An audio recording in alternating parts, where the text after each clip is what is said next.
மா எல்லாருக்கும் வணக்கம். தக்காளி சாப்பாடு தான் வைக்க போகிறேன். அது எப்படி செய்யறதுன்னு பார்க்கலாம் வாங்க. இங்கேதான் லைட்டர் பண்ணணும், இது பரவாயில்ல.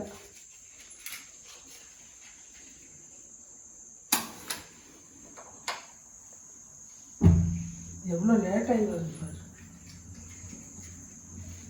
இந்த பர்னர் சரி பண்ணணும்மா. ஆமாண்டா. என்ன ஒரு 3 டம்ளர் அரிசி எடுத்திருக்கேன். பொன்னி அரிசி தான், நார்மலாக நம்ம சாதம் வைக்கிற அரிசி தான். அதுக்கு தேவையான அளவுக்கு தக்காளி எடுத்திருக்கேன், புதினா கொத்தமல்லி. தக்காளி தான் ஜாஸ்தியாக தெரியுது. 12 தக்காளி கட் பண்ணி. இது புளிப்பு இல்லை, அதனால தான் கொஞ்சம் ஜாஸ்தி போடுறேன். சரி பார்த்துக்கிட்டு போட்டுக்கிறேன் நான். புதினா கொத்தமல்லி, 2 பெரிய வெங்காயம், 5 பச்சை மிளகா, கொஞ்சமாக இஞ்சி பூண்டு, இந்த மசாலா ஜாமான் எல்லாமே ஒன்று எடுத்து வச்சுருக்கேன். இது மல்லித்தூள் 1 ஸ்பூன், மிளகாத்தூள் 1 ஸ்பூன், பிரியாணி இலை. இப்போ தாளிக்கிறதுக்கு பாதி நெய் பாதி நல்லெண்ணெய் ஊற்றிக்கலாம். இந்த நெய் வந்து நான் வீட்டில் இது காய்ச்சின நெய்.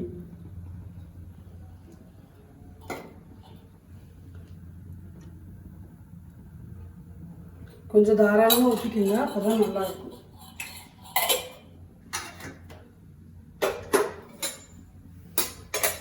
பன்னெண்டு தக்காளி இருக்குங்கம்மா. அளவுக்கு, ஏன்னா புளிப்பு இல்லாதனால இப்படி போட்டால் தான் நல்லா இருக்கும். சரி பார்த்துக்கலாம். நல்லா காய்ட்டும், காஞ்சிருச்சு. மசாலா ஜாமான் போட்டுக்கிறேன்.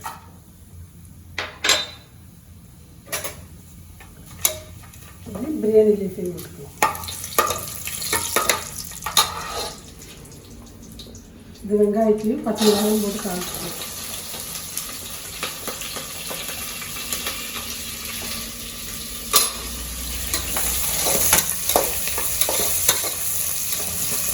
டக்குனு ரெடியாகிறது இது பருப்பு சாதம் இதெல்லாம் தான். அதனால தான் சரி பருப்பு சாதம் மத்தியானம் சாப்பிட்ற ஒரு மாதிரி இருக்குங்க, தக்காளி சாப்பாடு வச்சுக்கலாம்.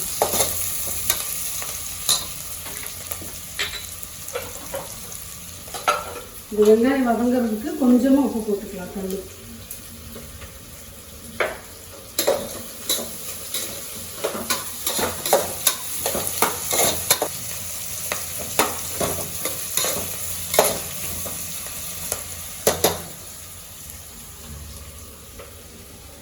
நான் உங்ககிட்ட தான் சொல்லிட்டு போகலான்னு பார்த்தேன்டா, செஞ்சறையாடான்னு. தக்காளி இல்லை, புதினா கொத்தமல்லி இல்லை, ஆமாம் எதுவுமே இல்லை. சரி நம்ம வரும்போது வாங்கிட்டு வந்தாலே. இன்னும் 3 விசில் வந்தால் சாப்பாடு ரெடி.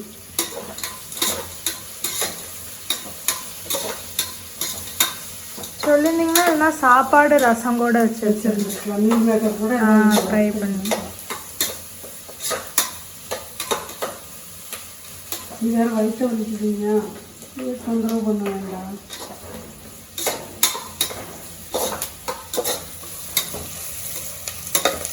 கொஞ்சம் ரொம்ப வதங்கணுங்கிறதெல்லாம் இல்லை. இப்போ இஞ்சி பூண்டு பேஸ்ட் போட்டுக்கலாம். சும்மா பேஸ்ட் மாதிரிலாம் அரைக்கலாம், நல்லா கட்டிட்டேன் நெய்யை.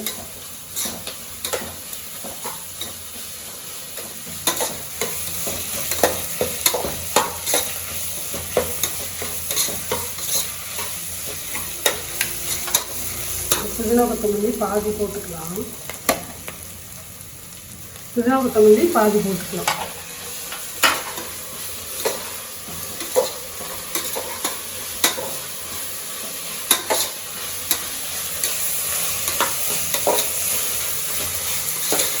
வாசம் வருது. தக்காளி போட்டுக்கலாம். எல்லாமே போடுறீங்களாங்கம்மா? ஜாஸ்தியாக தெரியுது. ஒரு தக்காளி எடுத்து சாப்பிட்டு பாருங்க, புளிக்குதா என்னன்னு.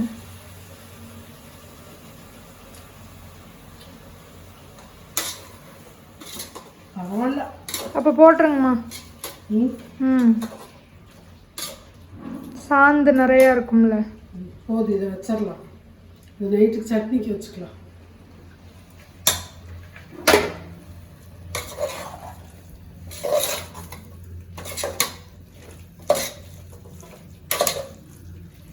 மறுபடியும் கொஞ்சம் உப்பு போட்டுக்கலாம்.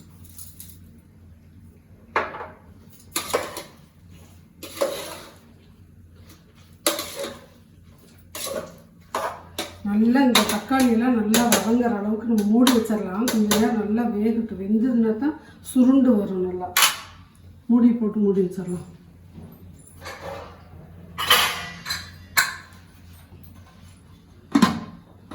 அது ஒரு நிதானமாக தக்காளி எடுத்து எல்லாம் கழுவி வச்சுனா, நான் அரிஞ்சிருந்தேன்னா எத்தனை வேணும்னு பார்த்துட்டேன், சொல்ல விட்டுட்டேன். சரி பரவாயில்ல, அரிசி கழுவி பிடிச்சிட்டு வந்துடுறேன்.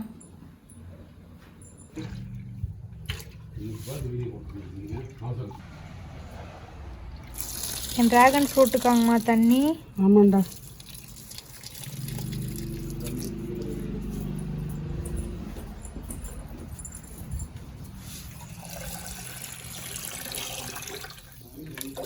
சரி, இதை ஓப்பன் பண்ணி பார்க்கலாம்.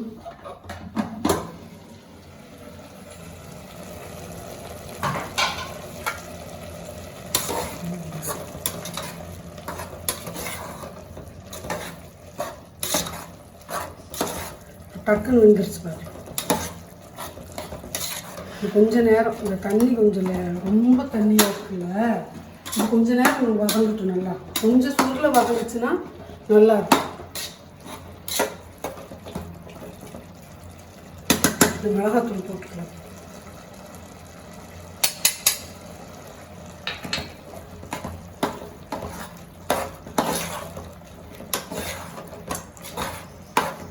கொஞ்ச நேரம் வதங்கிட்டோம். நல்லா தண்ணி எப்பவுமே அரிசிக்கு எப்படின்னா, தக்காளி சாப்பாட்டுக்கு அரிசி ஊற வைக்க வேண்டாம். அப்போதைக்கு கழுநீர் பிடிச்சி போடும் பொழுது தண்ணி கம்மியாக வைக்கணும். நார்மலாக நம்ம சாப்பாட்டுக்கு வைக்கிறத விட 1/2 டம்ளர் தண்ணி கம்மியாக வைக்கணும். 1 டம்ளர் போடுறோம்னா 2.5 டம்ளர் ஊற்றுறோம்னா 2 தான் வைக்கணும். அப்போ தான் நல்லாயிருக்கும். ஏன்னா அந்த தக்காளியில் தண்ணி வருதில்ல, அதனால தண்ணி கம்மியாக வச்சோம்னா தான் சாப்பாடு பளபளன்னு இருக்கும்.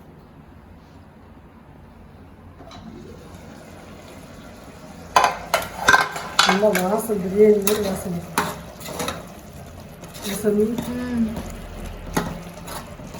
இஞ்சி பூண்டு பேஸ்ட் போட்டோன்னே அந்த வாசம் வந்துருச்சு.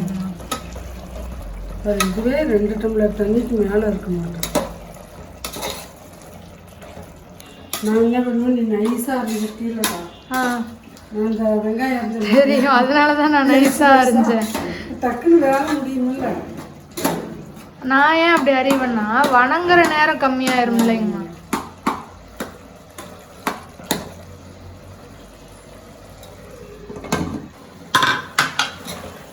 நல்லா வதங்கிடுச்சு.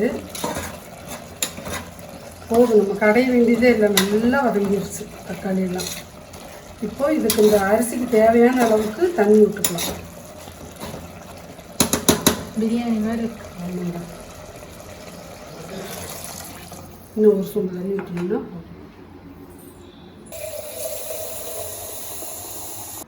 இதில் இது வந்து 3 டம்ளர் பிடிக்கும். நான் வந்து அரிசி 3 டம்ளர் போட்டிருக்கேன். அப்போ 6 டம்ளர் ஊற்றணும். ஃபர்ஸ்ட் ஒரு கொஞ்சம் கம்மியாக தான் ஊற்ற போகிறேன் நான், ஏன்னா தண்ணி ரொம்ப இருந்தது. ஃபர்ஸ்ட் ஒரு சொம்பு ஊற்றியாச்சு, செகண்ட் இதில் வந்து ஊற்றுக்கலாம். இப்போ இதுக்கு தேவையான அளவுக்கு நம்ம உப்பு போட்டுக்கலாம், டேஸ்ட் பார்த்துட்டு. உப்பு கறிக்க தானேம்மா போடணும்.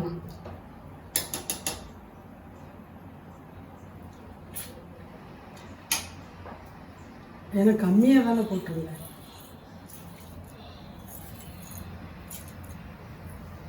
சரி, கொதிக்கும் போது தான் அவங்களுக்கு தெரியும் டேஸ்ட் எப்படி இருக்கு. இந்த மிச்ச புதினா அது கடைசியாக போட்டுக்கலாம். புதினா நிறையா போட்டோம்னா நல்லா வாசமாகவும் இருக்கும், நல்லா இருக்கும். கொதி வந்துருச்சுடா. இப்போ நான் டேஸ்ட் பார்க்குறேன். உப்பு இன்னும் கொஞ்சமே போடலாம். இது எவ்வளோக்கு போட்டிருக்கேன். நெய் பிடிக்காதவங்க எண்ணெய் ஊற்றி கூட பண்ணலாம் இல்லைங்கம்மா. சில பேர் ஆயில் ஊற்றுவாங்க. நான் வந்து ஆயில் ஊற்ற மாட்டேன். அவ்வளோதான். நான் இப்போ அரிசி போட்டுக்கிறேன். பாஸ்மதி ஏன் பண்ணல? அது பண்ணலடா, டென்ஷனாக இருக்கும்போது இது பண்ணிட்டு தான் ஈஸி. அதெல்லாம் ஃப்ரீயாக இருக்கும்போது தண்ணி கரெக்டாக வைக்கணும், குழையக்கூடாது.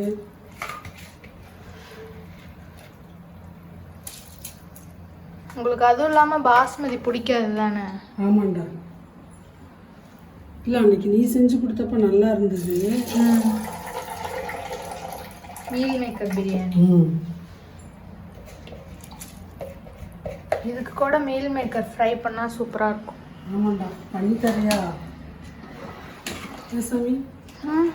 பண்ணி தரையா? அப்புறம் வீடியோ எடுக்கணுமே. அவ்வளோதான். மீதி இருக்கிற மல்லி இலையெல்லாம் போட்டு இருந்தால் போடுங்க, இல்லைன்னா கொஞ்சம் இருந்தால் கூட போதும். நான் இருந்துச்சு போடுறேன். போதும்னு நினைக்கிறேங்கம்மா, நிறையா இருக்கும்மா. இது நல்லா இருக்கும்டா, நல்லா வாசமாக இருக்கும். நல்லது தானே. இதை வச்சுருந்தாலும் வீணாக வாடி தான் போகும். அவ்வளோதான். ஸ்டீம் வந்த உடனே வெயிட்டு போட்டு 3 விசில் விட்டு எடுத்தாங்க.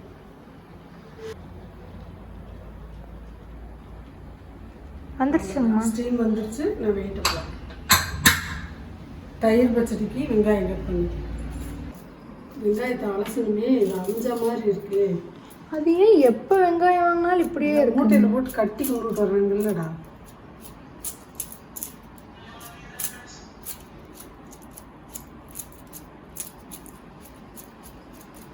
இப்படி இருக்குது. கொடுங்க. இன்னொன்று இருக்குது. போதும்மா. ஏன் இரு.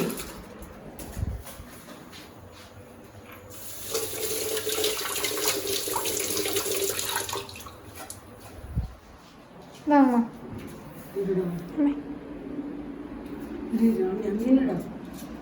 இது நல்லா தானே இருக்கு. ஏங்கம்மா கீழே வச்சு கட் பண்ணுங்கம்மா. கொடுங்க, நான் கட் பண்ணுறேன். நைஸாக கட் பண்ணு. இன்னும் நைஸாவா? ஆமாம், தயிர் வச்சு.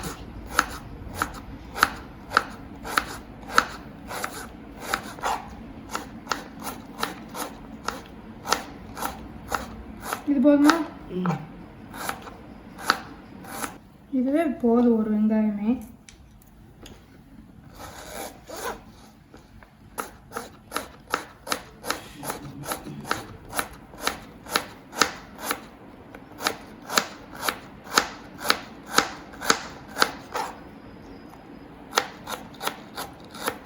போதும் இல்லைங்கம்மா ஒரு வெங்காயம்? பத்தாது, பாதி.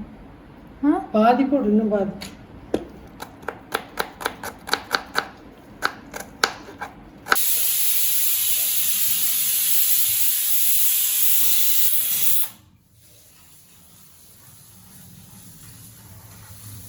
அந்த காரம்லாம் அப்போதான் போகும்.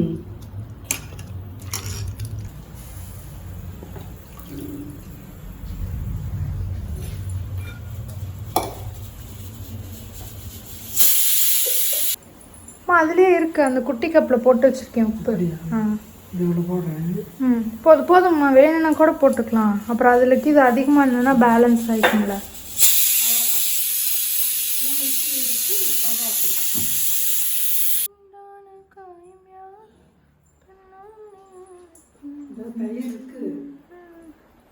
ஆனால் இதுக்கு இதுதான் நல்லா இருக்கும். பாக்கெட் தயிர் தான் நல்லா இருக்கும். நம்ம தயிர் இருக்குது. பாக்கெட் தயிர்னா கொஞ்சம் திக்காக நல்லா இருக்கும். ஒரு சரசிக்கணும்.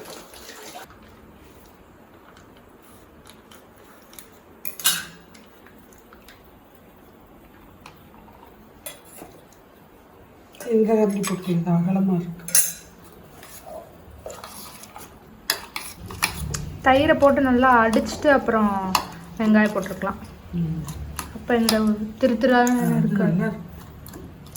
போதும், கொஞ்சமாக மல்லி இலை போட்டு. வேணாம். டின்னுக்கு சாப்பாடு போட்டிங்களாம்மா? போட்டுங்க, கொஞ்சோடனே போட்டேன். எனக்கு தெரியல, இல்லைன்னா நான் போட்டிருப்பேன். படுத்துருந்ததா சாப்பிட்டேன். அவ்வளோதான், ரெடி. இது அவ்வளோதான். ஸ்டீம் போயிடுச்சுன்னா சாப்பாடு ரெடி. ஏன்டா பாதாம் பருப்பு சாப்பிட்டீங்களா இல்லையா? நான் சாப்பிட்டேங்கம்மா. ஏன் அப்போ அண்ணன் தான் சாப்பிடலையா? சொல்லியிருக்கலாம், இல்லை மறந்துருப்பாங்க. சரி, இப்போ கொடுத்துருங்க, வெறும் வயிற்றுல சாப்பிட்டு. நாட்டு மல்லியா? இல்லைடா, குட்டி குட்டியாக இருக்கு. பெருசு பெருசாக இருக்கு. இதா இது? இதா? இல்லை, இதோட ஒன்றா வந்தது தான் இருக்கலாம். கொஞ்சம் செடி பெருசானோடனே பிடுங்கிருப்பாங்க. இதை அலசி தண்ணி வடிஞ்சதுக்கப்புறமேலு பாக்ஸில் போட்டு வச்சிட்டோம்னா நல்லா இருக்கும். வேற கட் பண்ணிடுங்கம்மா. இல்லை அலசிட்டு அப்புறம் கட் பண்ணிக்கலாம். ஸ்டீம் போயிடுச்சு. சாப்பாடு நல்லா கலரி வச்சுக்கலாம். பழப்பழம் இருக்கா? காஷ்மீரி சில்லி பவுடர் போட்டிருந்தா இன்னும் ரெட் கலராக இருந்துச்சு. பழம் வந்து இப்போ சீசன் இல்லைல்லடா.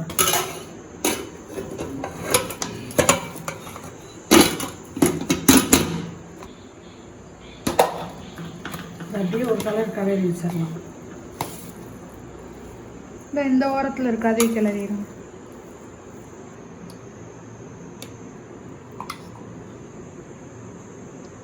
அவ்வளோதான், தக்காளி சாப்பாடு ரெடி ஆயிடுச்சு. நீங்களும் இதே மாதிரி ட்ரை பண்ணி பாருங்கள். அவசரத்துக்கு டக்குன்னு ரெடி பண்ணிடலாம். எப்படி இருக்குன்னு உங்கள் ஃபீட்பேக்ஸை கமெண்ட்டில் சொல்லுங்கள். பிடிச்சிருந்தது என்னோடய சேனலை லைக் பண்ணி ஷேர் பண்ணி சப்ஸ்கிரைப் பண்ணுங்கள். தேங்க்யூ.